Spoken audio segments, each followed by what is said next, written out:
नमस्कार, आप सभी का स्वागत है आत्ममंथन चैनल पर। यह चैनल आत्मा, धर्म, विज्ञान और जीवन के गहरे प्रश्नों पर चर्चा और आत्मनिरीक्षण के लिए समर्पित है।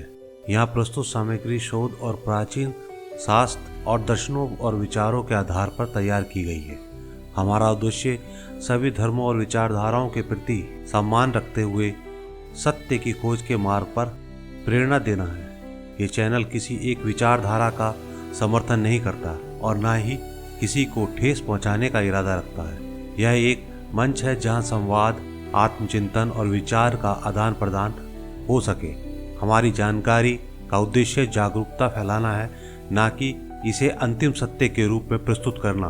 हम आपसे अनुरोध करते हैं किसी भी जानकारी को अपने विवेक और अध्ययन के आधार पर अपनाएं। आइए आत्ममंथन करें और अपने भीतर के सत्य को जानें।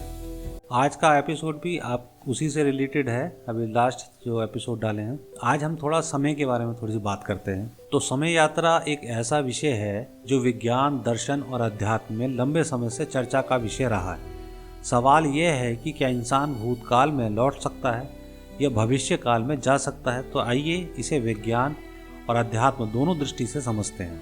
वैज्ञानिक दृष्टि से समय यात्रा, अल्बर्ट आइंस्टीन और सापेक्षता का सिद्धांत। समय और स्थान। आइंस्टीन ने कहा कि समय और स्थान अलग नहीं है, वे स्पेस टाइम नामक एक 4 डायमेंशन यानी कि चतुर्थ आयाम बनाते हैं। भविष्य की यात्रा, यदि कोई वस्तु प्रकाश की गति के करीब यात्रा करती है तो उसके लिए समय धीमा हो जाएगा।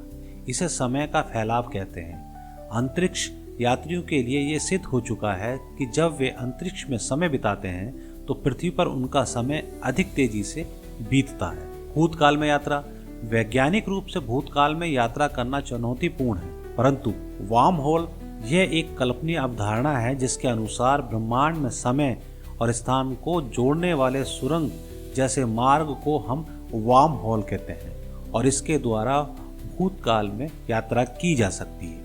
परंतु अभी इस पर खोजें चल रही है, इसका कोई सटीक जवाब नहीं दिया जा सकता।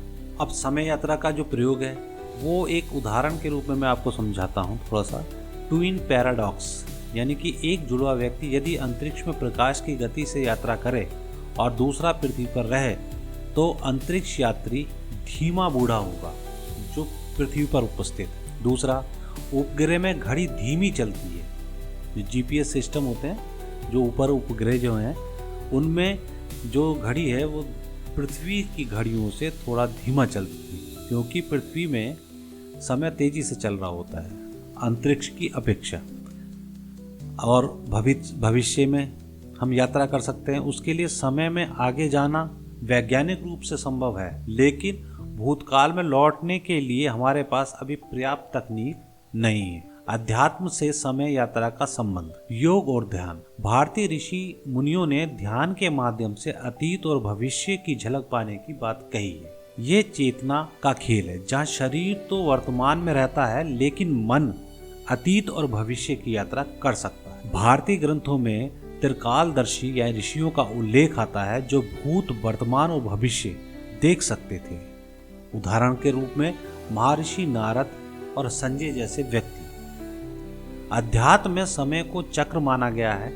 यह रेखीय नहीं बल्कि चक्राकार है। अतीत और भविष्य दोनों वर्तमान में निहित हैं। भूतकाल में हमारा किया हुआ कर्म वर्तमान को प्रभावित करता है। वर्तमान में किया हुआ कर्म हमारे भविष्य का निर्माण करता है। यह कर्म का चक्र हमें अतीत और भविष्य को अनुभव करने की शक्ति देता है। शिव का तीसरा जो नेत्र है वो ज्ञान और समय की सच्चाई को दर्शाता है।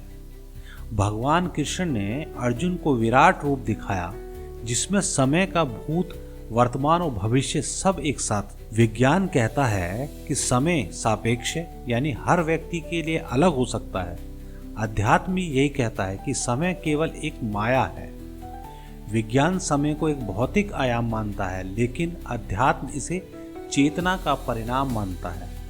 ध्यान के माध्यम से हम अपने चेतना स्तर को ऊंचा कर सकते हैं और समय की सीमा से परे जा सकते हैं। विज्ञान के प्रयोग और अध्यात्म के अभ्यास दोनों ही ये कहते हैं कि यह समय केवल एक दृष्टिकोण है। व्यक्ति अपने कर्म और ध्यान के माध्यम से अपने अतीत को बदलने और भविष्य को सुधारने में सक्षम हो सकता है। अब सवाल उठता है, क्या समय यात्रा संभव है? भविष्य काल की यात्रा तो संभव है, भूतकाल में जाना अभी वैज्ञानिक रूप से सिद्ध नहीं हुआ है। भूत और भविष्य चेतना के माध्यम से अनुभव किया जा सकते हैं। ध्यान, योग और साधना से व्यक्ति त्रिकालदर्शी बन सकता है। समय यात्रा विज्ञान और अध्यात्म दोनों में अपनी जगह रखती है। विज्ञान ने हमें भविष्य में यात्रा की संभावना दिखाई दी है।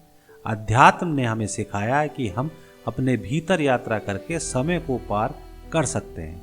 अंत में चाहे विज्ञान हो या अध्यात्म, दोनों ये बताते हैं कि समय केवल एक दृष्टिकोण है और सच्चा सत्य अभी में निहित है। जैसे कि गीता में कहा गया है, मैं समय हूँ और सब कुछ नष्ट करने वाला। तो समय को समझें, उसका सम्मान करें और वर्तमान को जीते हुए भविष्य का निर्माण करें। तो आज के इस एपिसोड को यहीं विराम देते हैं और आप सभी से आज्ञा लेते हैं। सभी से नमस्कार और आप सभी का बहुत बहुत धन्यवाद।